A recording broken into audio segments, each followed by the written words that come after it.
Okay. చిన్న inconvenience ఏమనుకోవద్దు.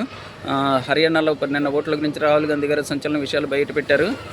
EC ఎటువంటి సమాధానం చెప్పుద్దో త్వరలో వెతుకుదాం, చూద్దాం. బీహార్లో మొదలైన మొదటి దశ ఎన్నికలు ప్రశాంతంగా జరుగుతున్నాయి. కొన్ని హింసాత్మక ప్రదేశాల్లో మాత్రం సాయంత్రం 5 గంటలకల్లా క్లోజ్ చేస్తున్నారు. సుమారు 40 చోట్ల వాళ్ళు హింసాత్మక ప్రదేశాలకు గుర్తించడం జరిగింది. బీహార్ ఎన్నికలు షురూ అయినాయి.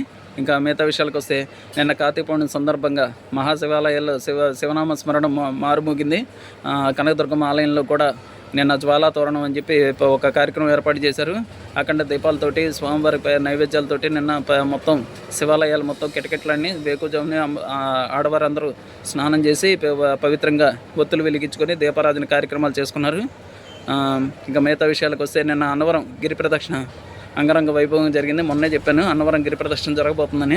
సుమారు 3 లక్షల మంది భక్తులు హాజరైనట్టుగా నిన్న ప్రకటించారు. స్వామివారు అమ్మవారితోటి కలిసి నిన్న అన్నవరం గిరి ప్రదక్షిణ అత్యంత వైభవంగా జరిగింది. ఇంకా మిగతా విషయాలకు వస్తే నిన్న మన లోకేష్ బాబు గారు ఉద్యోగాలు ఇంజనీరింగ్ 4 సంవత్సరాలు చదివినా కూడా ఉద్యోగాలు రావట్లేదని చెప్పి మన విద్యా వ్యవస్థని ప్రక్షాళన చేయాల్సిన అవసరం ఉందని చెప్పారు. అమీర్పేటలో 4 నెలలు కోర్సు చదివితే ఉద్యోగాలు వస్తున్నాయి, కానీ 4 ఏళ్ళు ఇంజనీరింగ్ కోర్సు చదివిన వాళ్ళకి మాత్రం ఉద్యోగాలు రావట్లేదని చెప్పి నిన్న కామెంట్స్ చేయడం జరిగింది. విద్యా వ్యవస్థలో పూర్తిగా పాఠ్య ప్రణాళికని ప్రక్షాళన చేయాల్సిందిగా ఆయన నిన్న అధికారులని సూచించారు.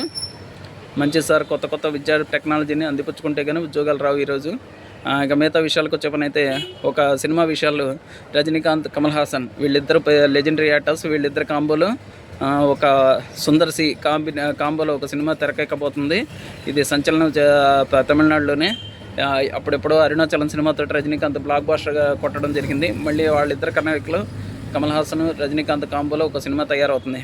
తమిళనాడులో 1000 కోట్ల కళని ఈ సినిమా సాకారం చేయాలని కోరుకుందాం. ఇంతవరకు ఒక తమిళ సినిమా కూడా 1000 కోట్ల క్లబ్లోకి చేరలేకపోయింది. హిందీ, తెలుగు భాషల్లో అలాగే కేజీఎఫ్ ద్వారా కన్నడ భాషలో మాత్రం 1000 కోట్ల క్లబ్లో చేరినాయి. ఎప్పటి నుంచో తమిళనాడు ఎదురు చూస్తుంది. ఈ దెబ్బతో సినిమా 1000 కోట్ల క్లబ్లో చేరాలని కోరుకుందాం. అలాగే ఇంకందరికీ బాగా తెలిసిన మనిషి మోనాలిసా.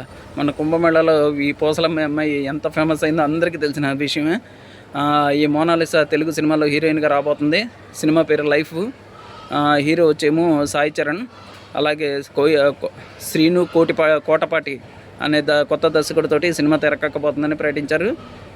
ఇంకా హర్మన్ ప్రీత్ ఆధ్వర్యంలో నిన్న ఆడవాళ్ళందరూ కలిసి ప్రపంచ లేడీస్ క్రికెట్ అంతర్జాతీయ క్రికెట్లో మెరిశారు కదా. నిన్న వరల్డ్ ఛాంపియన్గా అవతరించారు. వాళ్ళు నిన్న నరేంద్ర మోడీ గారిని కలవడంతో జరిగింది. మర్యాదపూర్వకంగా కలిశారు. నరేంద్ర మోడీ గారు కూడా ఈ హర్మన్ ప్రీత్ కౌర్ వీళ్ళందరినీ అనేక స్కూళ్ళలో వెళ్ళి వాళ్ళు సాధించిన విజయాలను వాళ్ళకి తెలియపరిచి ఆటల వైపు మా ఆడవారిని టర్న్ తీసుకునే విధంగా వాళ్ళని మైండ్ సెట్ని మార్చమని చెప్పి ఆయన మంచి మాటలు చెప్పడం జరిగింది. ఈరోజు వార్తలు ఇంతటితో సమాప్తం. Thank you. మీ ఫ్రెండ్ మీ సరదా సత్యం. Thank you friends.